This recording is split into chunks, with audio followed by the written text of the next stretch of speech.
Hey gang, Jason here for the love of tractors. We're actually doing for the love of trains today. So this is going to be a little different, but I went to my first ever train show last weekend. So kind of a spur of the moment thing. We had a lot going on for the weekend, but then we kind of ended up with about a 3 hour stretch there, 4 hour stretch there where we didn't have something. And so my wife said, well, let's go check out that train show in Springfield. So we hopped in the car, 75-mile jaunt over to Springfield, Illinois, and to the train show. So, some thoughts. First and foremost, train shows are a lot like farm toy shows, but they're a little different too. And I thought it was kind of interesting. And one of the things I'm going to actually, as I'm talking, I'm going to go ahead and start unboxing this so you guys can see it. I bought a few things to show you. So one of the things that the Builders and Collectors Group, which you might remember I'm a part of, is trying to do is sort of have like seminars, youth builds, things like that, to differentiate from your typical farm toy show. And so what has I think what has inspired that to some extent is what they see going on in the model railroad world. So there's that sort of thing in model railroading where people will have various clinics or workshops or things of that nature that happen during the model train shows. And I think that's really neat, and I think it's something I hope that gets expanded upon a little more in the farm toy world, because if anything, that this channel has taught me is that people are longing for that knowledge of how to customize, how to build, how to do this, how to do that. And it would be really neat to be able to do that in person. I would actually personally love to be able to do something like that in person. I have a couple hurdles to that. At least right now, the schedule of life does not allow for that, and I'm just super busy with everything. And then two, I'll be honest, I just don't have that great of organizational skills to put on an event like that. But anyway, they have that sort of thing at the model train show. Now, the other thing, it's a lot of there's a lot of stuff for sale. Now, this is an S scale. This is a 1/64 scale car. There were only two dealers that I saw at the entire show that had any S scale, and one had just very little, and then one was pretty much all S scale. But unfortunately, as I got to talking to him, he was basically selling off, I believe he said his father or his father-in-law's collection.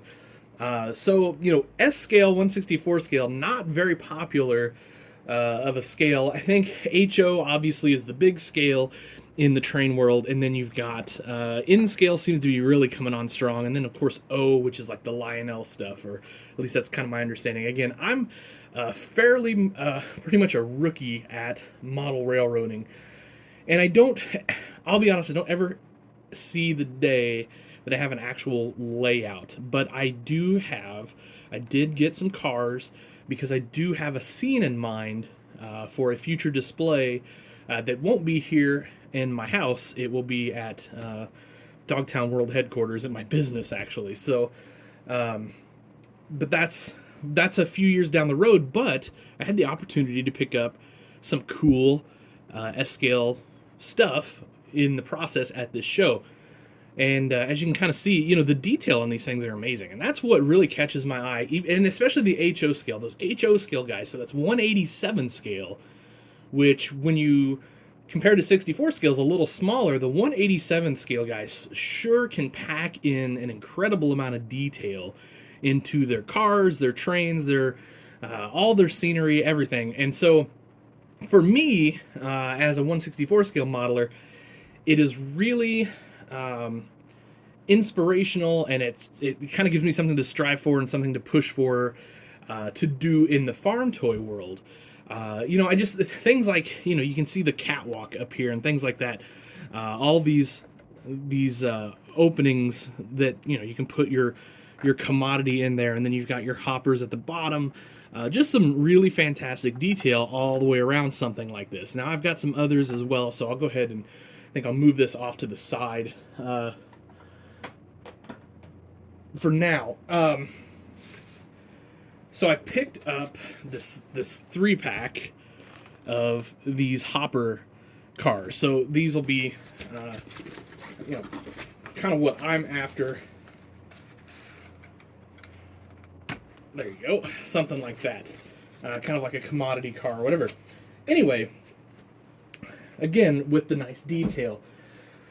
So I guess my whole point is, it was inspirational to go to this train show, although this wasn't a very big show at all. I would say is from a number of vendor standpoint, kind of on the lines of a smaller farm toy show. I mean, definitely some of the smaller farm toy shows that we go to. But then, of course, there's my understanding that there are just absolutely huge train shows. What was really neat is at this show, there were vendors from Nebraska, from very far away, and I thought that was really cool that they came all the way to Illinois to this small show, or at least to me, a small show, to check it out, to set up and things like that. So, there was a lot of people there. It looked like the model train hobby is going pretty good. And then there were 2 displays at this show. And I thought, I took a few pictures of the display. I don't know why I didn't do video, and that's something I've just got to get better at, guys. I kind of wish I would have, and tried to do a little more in-depth dive on some of that stuff. But I don't know. We were kind of shoehorning that into an already busy day, so it's kind of understandable. But that gives me something to do in the future. That's kind of how I work. I do something and then I go, I wish I would have done this as well, and then down the road I can do it better. Anyway, again, the detail on these is fantastic, and I think it's really something. I really think it's something for us to strive for in the farm toy world. And the other thing I really like, and I did post a picture of the display on the Discord, and I will post up some of those display pictures as well on Instagram here before too long.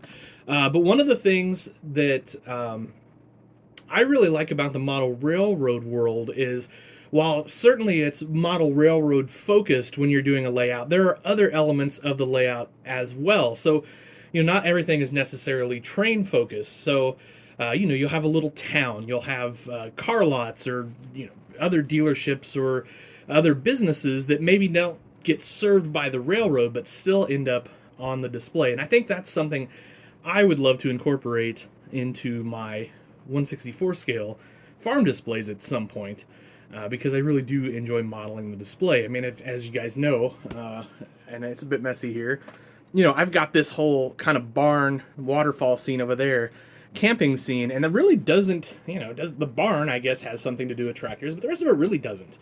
And it's just because I've always wanted to model that scene, so I did it. Anyway, that's that. The other thing, which was really cool, I thought, but there were less than I expected, is, of course, there were people selling scenery items there.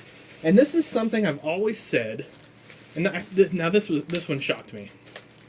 So a guy had, for some reason, this guy had a Steiger, like crate pallet that he had made up. So anyway, of course, I had to buy that.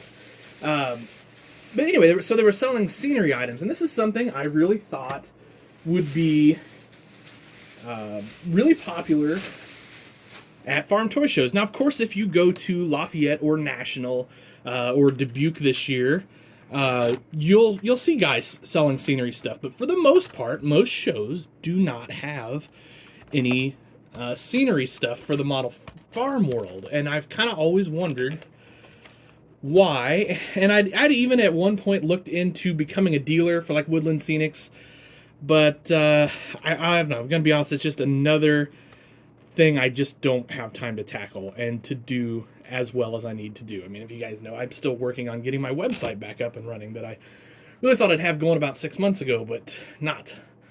So, adding more to my plate's just not where I'm at right now in this hobby. In fact, I'm kind of stripping back a little bit and I'm kind of gonna try to be more lean and mean focused, and I'm really gonna focus on doing better YouTube videos, how-to videos, and things like that. That's kind of my focus for the winter. So anyway, pumpkins. Illinois, if you don't know where I live, is the #1 pumpkin producer in the United States. So I really thought these looked bigger than HO scales. So I'm going to try to incorporate these into my display somehow. So we'll see how that works out. I got some ideas. I've even considered doing a pumpkin harvest mini display, which you guys, some of you may know if you were on Toy Tractor Times in the past, quite a while ago. I scratch built some pumpkin harvest equipment, just kind of as a little tribute to Illinois and things like that. And I've kind of always wanted to make a display for those. So we'll see how that works out in the future. But anyway, I thought that was neat that they had all these this accessories and things like that. I did see a few vendors that had some pretty serious 3D printing items for sale, but it wasn't as prevalent as I thought it was going to be in the in the show. One of the really interesting things, and this is also a very big difference between the model farm and model train world, is all the 3D printed parts that I saw for sale had the supports still on them. So now if you don't know what I mean by supports, like let's say I'm printing this Pro Box. Now to print these overhangs, you've got to have supports on them. So they're little pieces that print and they come up and they attach to that, and it supports that upper part of the model as it's printing. So what I've always done, and I think what pretty much everyone in the farm toy world has always done, is clean those supports off before selling an unpainted product. Well, in the model train world, they don't do that. And I find that really interesting. And it's something I've kicked around just to test maybe, because it could save quite a bit of money on the consumer end, on the retail end, if I didn't have to spend the time cleaning products all the time. Now, things like these Pro Boxes, it's a 30-second job to clean those up. That's no big deal. But when you get into something like this, a John Deere 510 disc ripper, you're talking a significant amount of time cleaning up supports.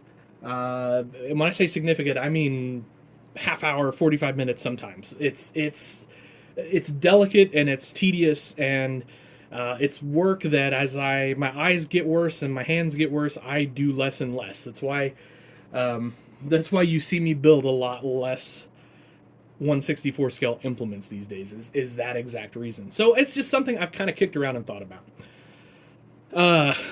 So maybe I can offer it both ways. I don't know.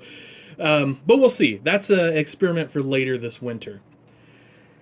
Anyway, so that's kind of it. That's kind of my thoughts on the model train show versus a model farm show, and some of my finds from the model train show. You see, I got this really cool Illinois Terminal hopper car. So where I'm from used to be Wabash Railroad, and now it's Norfolk Southern. And we also do have BNSF that runs through the county here as well. And then we're not far from Kansas City Southern. Actually, it runs on the southern end of the county. And so we've kind of got several of the big roads here. But when it comes to what I'm going to model in a future display, it's going to be Norfolk Southern and a lot of Illinois cars, Wabash, things of that nature. Probably won't be exactly prototypical, but kind of a little bit of a mishmash, I think. So just to kind of suit the local flavor here. Anyway, that'll do it for this video. Hope you enjoyed it. I hope to make more soon. I know I've been a little lax this last week or two. Been a crazy busy few weeks, but I hope to change that and get back to farm toys real quick. Thanks for watching, guys. Have yourselves an awesome day. Happy tractor hunting.